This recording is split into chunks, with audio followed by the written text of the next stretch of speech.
give a damn about a hater when I feel like it. Not today, not today. Assalamualaikum warahmatullahi wabarakatuh. Halo teman-teman semua. Nama saya Nur Septi Wahyuni dengan NIM 1905126026 dari kelas PG PAUD A 2019 Universitas Mulla Warman. Di video kali ini saya akan menjelaskan mengenai CTML atau yang biasa dikenal dengan teori kognitif pembelajaran multimedia yang dipopulerkan oleh Richard Meyer. Nah, video ini juga saya buat guna memenuhi tugas mata kuliah pengembangan ICT anak usia dini yang diampu oleh Bapak Limbong Effendi. Sebagaimana yang kita tahu bahwa inovasi yang berpengaruh terhadap peningkatan pembelajaran, terutama pada aspek kognitif peserta didik adalah multimedia.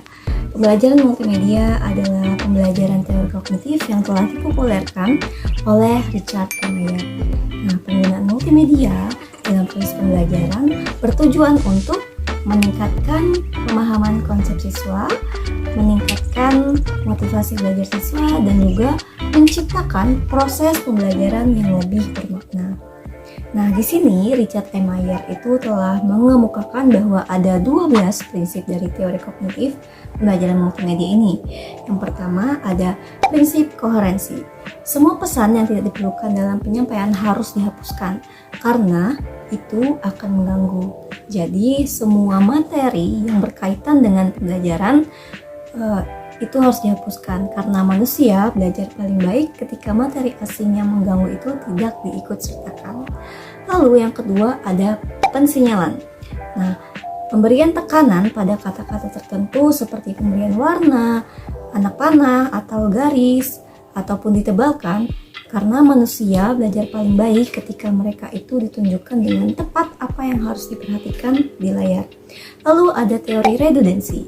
Nah, ini menghapuskan kandungan yang berlebihan jika ada penceritaan audio, maka tidak perlu lagi ada teks penjelasan. Nah, tujuan prinsip ini itu agar penerima materi lebih fokus pada pesan yang disampaikan. Karena belajar yang paling baik itu dengan narasi dan grafik dibandingkan dengan narasi, grafik, dan teks. Lalu ada teori kedekatan spasial. Nah, prinsip ini diartikan sebagai mendekatkan teks dengan grafik yang sesuai.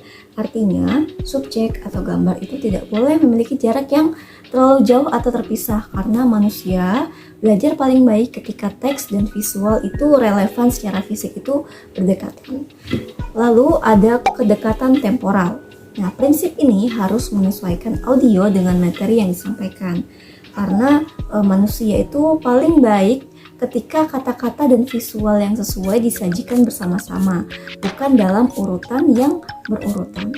Lalu ada juga prinsip segmentasi. Nah, prinsip yang ini tuh sangat sederhana, di mana hanya memberi isi kandungan dengan pembahasan yang lebih luas, menjadi bagian-bagian yang lebih kecil, serta ada penambahan seperti tombol next, atau continue, atau selanjutnya, dan sebagainya.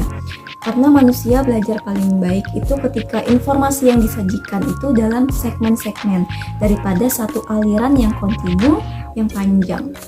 Kemudian ada prinsip pra-pelatihan. Nah, secara umum, pengguna mengetahui nama dan karakteristik dari konsep sebelum mereka mempelajari sesuatu karena lebih efisien jika mereka itu sudah mengetahui beberapa dasar-dasarnya. Lalu ada juga prinsip modalitas. Nah, prinsip ini adalah lebih banyak menampilkan narasi atau perkataan atau ucapan daripada teks yang ditampilkan pada layar. Karena manusia itu belajar paling baik dari visual dan kata-kata yang diucapkan daripada dari visual dan kata-kata yang dicetak ataupun teks. Kemudian ada prinsip multimedia. Nah, Meyer mengatakan bahwasanya prinsip ini tuh gabungan kata-kata dan gambar. Itu lebih kondusif digunakan untuk pembelajaran. Jadi belajar yang paling baik itu ketika kata-kata dan gambar itu disatukan daripada hanya kata-kata saja. Kemudian ada personalisasi. Prinsip ini menggunakan gaya yang bersifat konversional atau percakapan. Contohnya dengan menyajikan konten dengan nada percakapan. Karena manusia itu belajarnya paling baik ketika dari suara percakapan yang lebih informal daripada suara yang terlalu formal. Kemudian ada prinsip suara. Nah, dalam prinsip ini dijelaskan bahwa orang belajar lebih baik ketika kata-kata dalam pesan multimedia itu diucapkan oleh suara manusia daripada suara mesin atau suara dari Google. Kemudian prinsip yang terakhir adalah gambar. Orang itu tidak perlu belajar lebih dalam dari presentasi multimedia saat gambar pembicara ada di layar daripada di layar. Nah, manusia itu tidak selalu belajar lebih baik dari video kepala yang berbicara. Nah, itu tadi 12 prinsip mengenai CTML oleh Richard E. Mayer. Nah, apabila multimedia pembelajaran ini dipilih lalu dikembangkan dan digunakan secara tepat dan baik, maka akan memberikan manfaat yang sangat baik bagi peserta didik. Sekian, terima kasih. Semoga video ini bermanfaat. Wassalamualaikum warahmatullahi wabarakatuh.